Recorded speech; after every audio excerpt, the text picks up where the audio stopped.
There once was a man who went outside at night to look for his lost dog. When he opened the door, a giant moth flew in, startling him. The moth had huge wings and didn't seem to want to leave. It kept flying around his house at night, and he could hear it scratching its legs on the roof. This happened every night for weeks, and he was starting to get really scared. One night, while he was sitting by the window, he saw a tornado touch down just across from his house. He watched in horror as the tornado came closer and closer, but he couldn't do anything because he was paralyzed with fear. Just when he thought it was going to be the end, the power went out and everything went black. When the man woke up, he found that the tornado had missed his house, but it had hit a small town nearby. He quickly got to work cleaning up the mess in his yard, but every time he looked up, he saw more and more debris in the sky. He didn't know it at the time, but the tornado had sucked all of the dirt and sand from the nearby desert, and it was now raining it down on his town.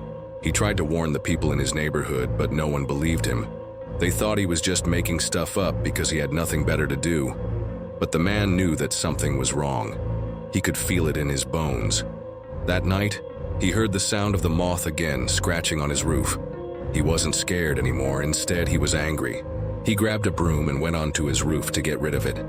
But when he looked up, he saw the biggest moth he had ever seen in his life. Its wings were like black clouds covering the moon, and then it started to rain. The man stood there watching as the moth flew away. He didn't know where it went or why it kept coming back, but he knew that he wasn't crazy.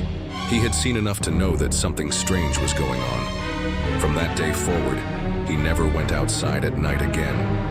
He didn't want to see any more moths or hear their wings beating against his roof. He didn't want to see any more tornadoes or feel the sand beneath his feet. He just wanted to forget about what he had seen and move on with his life. But sometimes at night, when the wind is just right, he can still hear the sound of the Mothman scratching on his roof. And if he listens closely, he can almost hear the sound of the tornado in the distance.